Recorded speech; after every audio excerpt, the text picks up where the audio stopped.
yang sempurna telah ku terima darimu, bukan karena kebaikanku, hanya oleh kasih karuniamu kau pulihkan aku, layakkanku untuk dapat memanggilmu Bapa. Kau beri yang ku pinta saat ku mencari, ku mendapatkan. Ku ketuk pintumu dan kau bukakan, sebab kau Bapakku, Bapa yang kekal. Takkan kau biarkan aku melangkah hanya sendirian. Kau selalu ada bagiku, sebab kau Bapakku, Bapa yang kekal.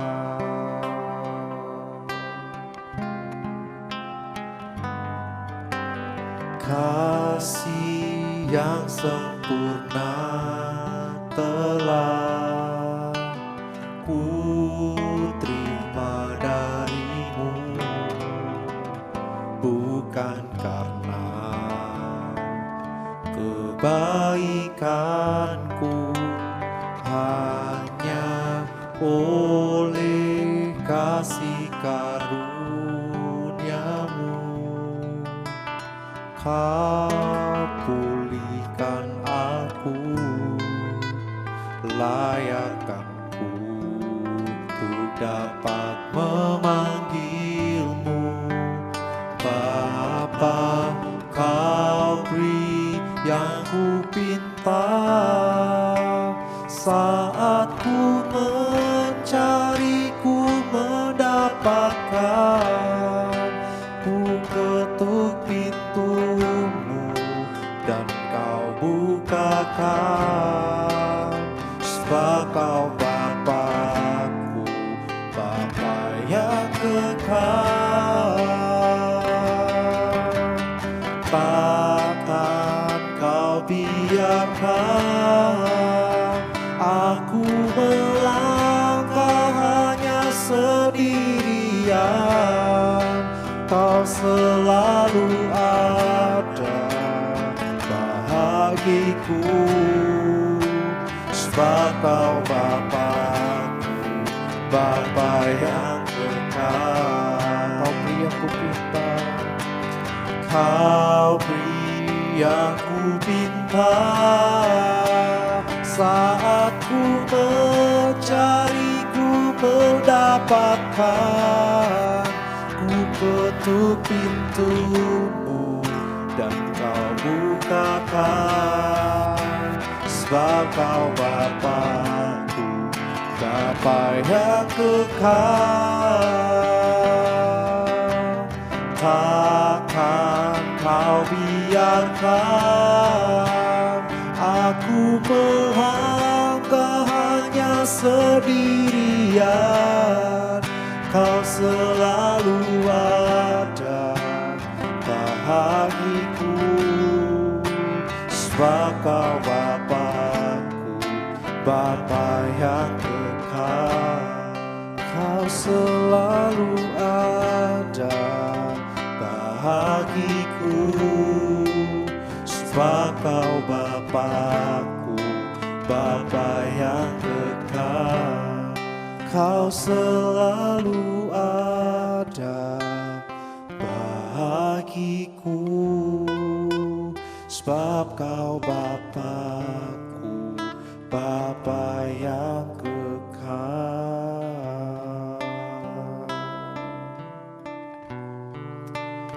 percaya Tuhan. Kami percayakan kasih-Mu yang sempurna. Tidak ada kasih yang seperti kasih-Mu di dunia ini. Kasih seorang sahabat yang mau berkorban, memberikan nyawanya untuk menebus kesalahan kita. Haleluya, ku sembah Kau Yesus. Kau Tuhan yang baik, kasih sempurna, Kau setia.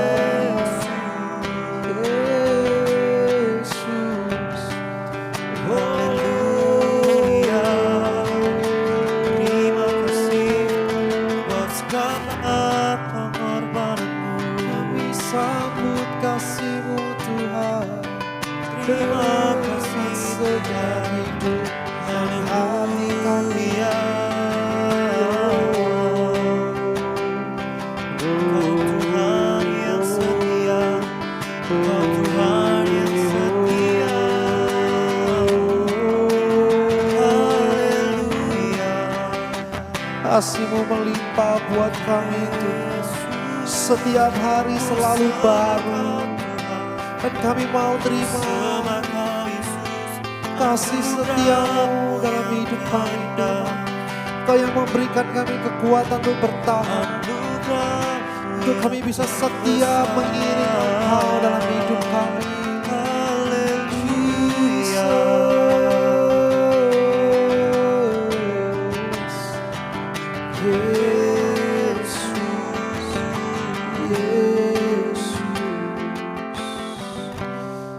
Kami sadar Tuhan bahwa hidup kami sudah Kau tebus utuhnya.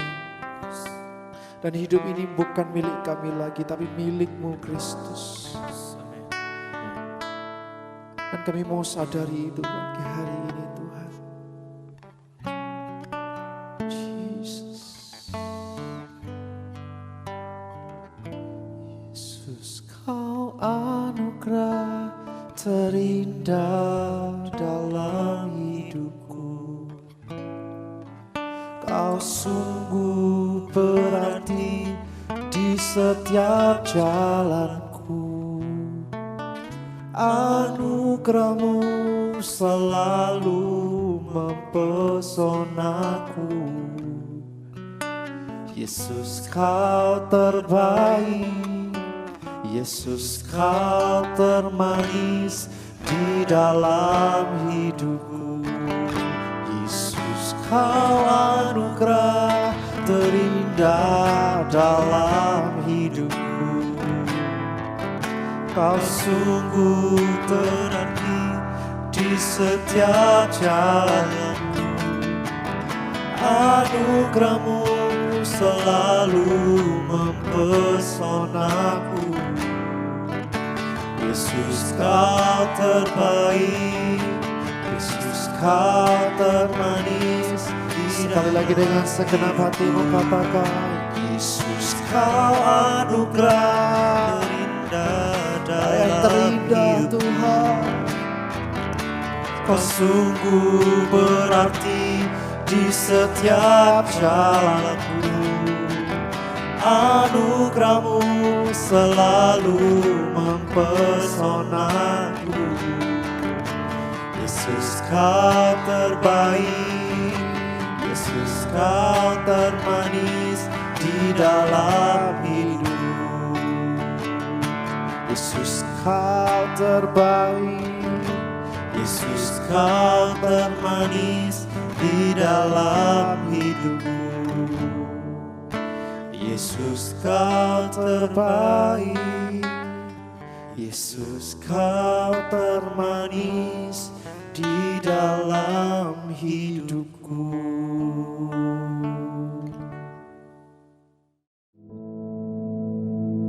Our Father, which art in heaven, hallowed be thy name. Thy kingdom come, Thy will be done in earth as it is in heaven. Give us this day our daily bread, and forgive us our debts, as we forgive our debtors. And lead us not into temptation, but deliver us from evil. For thine is the kingdom, and the power, and the glory, forever. Amen.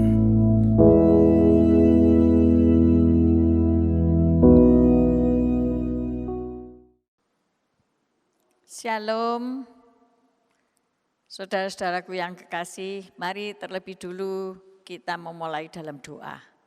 Bapa, terima kasih untuk kesempatan hari-hari baik yang Kau berikan kepada kami, sehingga kami tetap dapat bersekutu bersama di rumah kami masing-masing, kami dapat berdoa, kami dapat membaca firman, dan mari Roh Kudus terangi pikiran kami, agar firman yang kami dapat hari ini menjadi kekuatan bagi kami dan kami bisa melaksanakannya. Dalam nama Yesus, amin. Shalom, saudara-saudara yang terkasih di dalam Tuhan, dimanapun saudara saat ini berada ya. Saya akan membagikan berkat firman Tuhan dengan tema bersukacita di dalam Tuhan. Kita baca dari Kisah Para Rasul 16 ayat 25 sampai dengan 26. Kisah Para Rasul 16 ayat 25 sampai 26. Tetapi kira-kira tengah malam Paulus dan Silas berdoa dan menyanyikan puji-pujian kepada Allah, dan orang-orang hukuman lain mendengarkan mereka. Akan tetapi terjadilah gempa bumi yang hebat, sehingga sendi-sendi penjara itu goyah, dan seketika itu juga terbukalah semua pintu dan terlepaslah belenggu mereka semuanya. Luar biasa, penjara pada zaman Romawi adalah penjara bukan seperti sekarang ya, ada kamar-kamar tidurnya begitu, enggak. Tetapi penjara itu di bawah tanah, dungeon ya. Jadi orang yang di penjara dikasih besi itu belenggu ya. Ada besi yang warna hitam itu biasa kayak di karikatur itu mengikat kaki ya. Dibelenggu tangannya juga dirantai, dibelenggu ke tembok begitu. Bagaimana saudara seperti itu bisa bersukacita, bisa menyanyi puji-pujian kepada Allah? Tidak bisa tentunya saudara-saudaraku ya. Tetapi Paulus dan Silas memiliki suatu sukacita yang ada di dalam hidupnya, yang ada di dalam hatinya, sehingga mereka bisa menyanyikan puji-pujian kepada Allah. Saya berpikir begini ya, kalau saya kira-kira ngomel apa enggak ya? Rasanya kalau kita pasti ngomel lah. Karena apa? Tanpa kesalahan dimasukkan ke dalam penjara. Mungkin kita sudah mereka-rekakan, oh pakai pengacara, pakai pembela dan ini dan itu, minta bantuan sana sini. Tetapi Paulus dan Silas meskipun tidak ada kesalahan, tetapi dimasukkan penjara karena fitnahan, karena iri hati, karena dengki, karena kebencian orang-orang masyarakat lain yang tidak menemukan kesalahan, tetapi hanya tidak suka saja, mereka jebloskan kedua orang ini ke dalam penjara. Aduh, kalau kita sih sudah ngeluh ya, sudah enggak tahan ya, sudah aduh Tuhan gimana ini, ada Tuhan atau enggak, kan seperti itu kira-kira begitu. Tetapi mereka bersukacita dan pada akhirnya ada gempa bumi ya, ada peristiwa yang Tuhan izinkan terjadi sehingga mereka terlepas dari segala belenggu-belenggu mereka. Dan pada akhirnya kepala penjara ini takut sehingga mau bunuh diri. Tapi Paulus bilang, jangan, kita semua itu loh masih ada di sini, enggak usah bunuh diri ya. Tetapi akhirnya mereka semua, bahkan satu rumah tangga, memberi diri untuk dibaptis. Mereka pada akhirnya mengakui kuasa Tuhannya Paulus yang dahsyat luar biasa. Akhirnya mereka juga menerima Kristus dalam hidup mereka. Ini suatu hal pembalikan keadaan yang dahsyat. Dan pada akhirnya mereka berdua diantar untuk keluar daripada penjara. Saudara, sangat luar biasa kisah ini. Saya mau bawa saudara kepada topik bagaimana mereka bisa memiliki sukacita yang dahsyat luar biasa.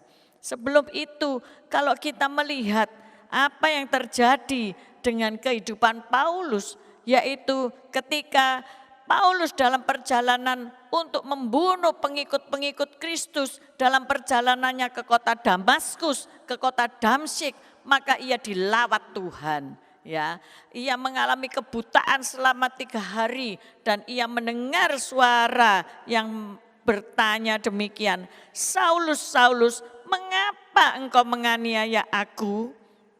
Disitulah titik balik kehidupan Saulus dan dia menjawab, siapa engkau Tuhan? Ya, secara tidak sadar Saulus ngomong Tuhan. Ada satu pengakuan bahwa yang bisa membuat dia seperti ini pastilah Tuhan. Saudara, hari ini saya ingin mengajak saudara, jika saudara ingin memiliki sukacita yang seperti Paulus alami, di penjara, disiksa, didera, difitnah, diperlakukan tidak adil, tetapi tetap dapat memuji Tuhan karena ia memiliki sukacita di dalam hatinya. Ia memiliki sukacita di dalam batinnya. Bagaimana caranya? Karena apa? Karena Saulus telah mengalami Tuhan. Hari ini saya ingin bertanya, siapa di antara saudara yang sudah mengalami Tuhan? Dan juga siapa di antara saudara yang belum mengalami Tuhan? Oh, saya ini dari lahir sudah Kristen. Oh, saya ini karena menikah jadi Kristen. Jadi apa sih Tuhan itu? Siapa sih Tuhan itu? Ya saya cuma baca Alkitab tapi isinya aku gak ngerti. Nah ini saudara perlu dilawat oleh Tuhan. Saudara perlu mengalami Tuhan saudara-saudara. Sehingga ada perubahan. Hatimu ini tidak lagi tawar. Hatimu ini tidak lagi hambar. Hatimu tidak lagi pahit dan kecewa. Hatimu tidak lagi dikondisikan oleh lingkungan, oleh keadaan sekitar, oleh berita-berita hoax, oleh berita-berita yang ada. Hari ini kita masih belum lepas dari COVID. Bahkan ada banyak muncul orang-orang yang sakit, mengalami penderitaan. Sehingga orang tambah takut saudara-saudara. Semua keadaan tempat-tempat umum tidak seramai biasanya. Ada banyak orang masih belum berani keluar saudara-saudara. Ada banyak gereja belum berani mengadakan ibadah bersama-sama karena harus melakukan protokol kesehatan yang ketat. Saudara, ini yang menimbulkan kita tidak bisa sukacita. Kemarin diaken kami ditelepon lansia ya, karena lansia kami harapkan lihat atau live streaming aja di rumah, jangan datang ke gereja beribadah. Dia ngomong saya, tante ini sudah 3 bulan di rumah, aku pengen ibadah bersama-sama, aku pengen perjamuan kudus bersama-sama. Ya sabar tante, sabar oma ya. Nanti kalau sudah waktunya memungkinkan, oma nanti kita jemput. Biasanya diantar jemput sih, kita jemput kembali. Seolah-olah enggak ada sukacita saudara-saudara karena keadaan. Tetapi orang-orang yang mencari Tuhan, orang-orang yang telah mengalami Tuhan, ia akan bersukacita dalam segala keadaan. Saat ini saya tidak tahu keadaan saudara. Apakah saudara kesulitan dalam ekonomi? Karena ter-PHK, karena terpisah dari sanak saudara. Di luar kota itu tidak bisa seenaknya loh ya, datang pergi. Lah saya ini terpisah sama anak, sama menantu, sama cucu karena pisah benua. Saya hanya bisa apa? WA call ya. WA call tuh enggak bisa megang-megang ya saudara. Mau memeluk ya apa? Enggak bisa saudara-saudara. Juga beda jam kan. Kadang-kadang dia calling saya masih tidur. Saya calling dia sudah tidur ya. Biasanya saya setahun paling enggak 1 kali lah ke sana ya. Ke Australia gitu. Sekarang enggak bisa. Kapan bisanya? Enggak tahu saudara-saudara. Risau enggak? Kehilangan sukacita enggak? Uring-uringan enggak? Oh bisa saudara-saudara. Kadang-kadang mungkin saya ini bisa seolah-olah gemes gitu. Tapi enggak tahu siapa yang mau dimarahi saudara-saudara. Paling-paling yang dekat saya kena imbasnya ya. Seperti itu. Ya mohon maaf yang kena imbas dari kemarahan saya ya. Mungkin karena saya galau. Tetapi kalau saya ingat bahwa saya punya Roh Kudus, saya bertemu Tuhan secara pribadi dalam pertobatan saya ngalami sukacita, enggak apa-apa. Suatu saat pasti saya ketemu, suatu saat pasti saya peluk. Masalahnya dia kenal Oma apa enggak, dia ingat saya apa enggak. Maka dari itu seminggu sekali lah paling enggak saya harus tatap muka via WA call atau yang lainnya. Pokoknya dia jangan sampai ya lupa sama Oma. Nanti saya di lapangan terbang dia melengos gini. Oh sedih juga ya.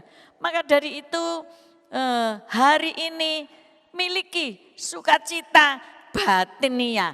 Miliki sukacita rohania. Yaitu sukacita karena kita kenal Yesus. Karena kita ada di dalam Dia. Karena Dia pasti kenal kita semuanya. Saudara, ayo jangan berpikir-pikir yang membuat kita sedih. Karena kalau kita sedih, kita susah, kita galau, kita gampang terserang penyakit. Saat hari-hari ini kita harus kuat, kita harus lawan sakit penyakit. Amin. Jangan menjadi lemah. Maka dari itu miliki sukacita di dalam Tuhan. Seperti Rasul Paulus. Dia memiliki sukacita walaupun ada di dalam penjara. Tetap menyanyi, memuji-muji nama Tuhan. Menaikkan mazmur, menaikkan puji-pujian. Sampai akhirnya ia lepas dari beban penjara itu. Lepas dari segala ikatannya. Saat ini apa yang mengikat engkau? Apakah engkau merasa ekonomi ini terlalu mengikat dirimu? Sehingga engkau tidak bisa berpikir, tidak bisa mau berbuat suatu apa. Lepaskan, lepaskan. Miliki sukacita itu. Saya yakin dan percaya ketika engkau bersukacita, berkat itu datang dari barat, dari timur, dari utara, dari selatan, dari mana-mana. Saya tutup dengan satu kesaksian. Saya memang sedang berpikir begini ya. Gimana ya caranya untuk menjangkau umat ini. Kalau cuman kemis atau hari-hari tertentu 1 minggu 2 kali untuk khotbah ya renungan kok rasanya kurang ya. Umat ini ya memang bisa aja saudara-saudara yang kekasih melihat YouTube, melihat banyak macam pendeta berkhotbah dengan bermacam-macam sinode enggak masalah. Lihat pengajaran lama-lama nantilah pusing sendiri ya. Kok ini ngomong gini, ini ngomong gini, ini ngomong gini. Nah kadang-kadang jemaat tuh pengen disapa oleh gembalanya gitu ya. Kemudian saya memutuskan untuk tiap pagi dari Senin sampai Jumat saya bikin renungan di IG saya ya. Nah ketika saya mulai menjalankan itu 3 kali kalau enggak salah ya. Tiba-tiba saya dapat telepon. Bu Evi di rumah ya? Iya. Bu Evi, saya punya berkat pisang katanya. Oh puji Tuhan, pisang sobo ya. Saya enggak boleh makan pisang yang di luar pisang sobo ya, karena terlalu manis. Jadi pisang yang enggak manis gitu loh, saya boleh makan. Oh terima kasih, saya katakan begitu. Ini dari teman yang punya kebun pisang, waduh pasti ini masak pohon kan begitu ya, enak. Oke, saya juga ada satu berkat. Ya, Saya mulai bingung, apa ini? Saya pikir apa ini? Ada orang yang karena kesusahan, artinya duka cita, dia enggak mau terima uang duka citanya dan uang itu diminta saya untuk menyalurkan ke gereja. Biasanya seperti itu ya, kalau orang itu enggak menerima sumbangan, karangan bunga dan uang dan sebagainya, tapi masih ada toh orang yang masih kasih berkat gitu, tapi mereka enggak mau. Dan akhirnya gereja kami terpilih oleh beliau karena beliau kenal saya gitu ya saudara. Jadi diberi satu amplop, nanti saya kirim ya lewat asisten saya, tapi nanti dipagar aja, nggak usah suruh masuk ya. Beliau tahu protokol dari rumah ke rumah begitu ya. Saya bilang terima kasih dan akhirnya betul saya terima. Saya sampai bingung ya, saya heran ya. Di tengah-tengah keadaan yang seperti ini, Tuhan itu punya rencana, Tuhan punya acara dengan kita pribadi lepas pribadi. Maka dari itu jangan takut pada hari ini, miliki sukacita dari batin. Kalau engkau bersukacita, maka berkat itu akan datang, akan mendatangi engkau. Amin. Saya tidak perpanjang ya. Biarlah hari ini saya mau ngajak, siapa yang belum mengalami Tuhan? Ayo saya mau doakan supaya saudara mengalami Tuhan. Ketika engkau banyak masalah, engkau malah lari dari Tuhan, keliru. Datang dan mendekat kepada Tuhan. Mungkin engkau belum kenal siapa Tuhan Yesus. Saya akan mendoakan saudara dan saudara boleh menerima Tuhan Yesus. Mudah, percaya saja, buka hati dan terima Dia sebagai juru selamatmu yang hidup. Ayo saya doakan. Bapa di dalam surga, saudara boleh mengangkat tangan saudara ketika saudara ingin menerima Yesus sebagai juru selamatmu, sebagai pembimbingmu, sebagai penolongmu, sebagai pelepas daripada segala kesulitanmu. Mari kita berdoa. Bapa, lihatlah tangan-tangan yang teracung ke atas, tangan-tangannya orang-orang yang membuka hati dan mempersilakan engkau masuk ke dalamnya. Biarlah mereka menerima engkau sebagai juru selamat yang hidup. Mereka boleh mengenal engkau secara pribadi, lepas pribadi. Sehingga mereka melihat karya-karyamu seperti Saulus dahulu yang menjadi Paulus karena mengenal Yesus sebagai juru selamatnya yang hidup. Dan Paulus boleh berkenan dan menjadi murid kesayanganmu ya Tuhan. Terimalah mereka yang mengangkat tangan ini sebagai anak-anakmu. Pimpin dan bimbing hidup mereka. Lepaskan mereka dari yang jahat. Dan jamalah mereka satu persatu. Yang sakit engkau sembuhkan. Yang kekurangan engkau berkati. Yang ada masalah engkau berikan jalan keluar. Terima kasih Bapak, terima kasih.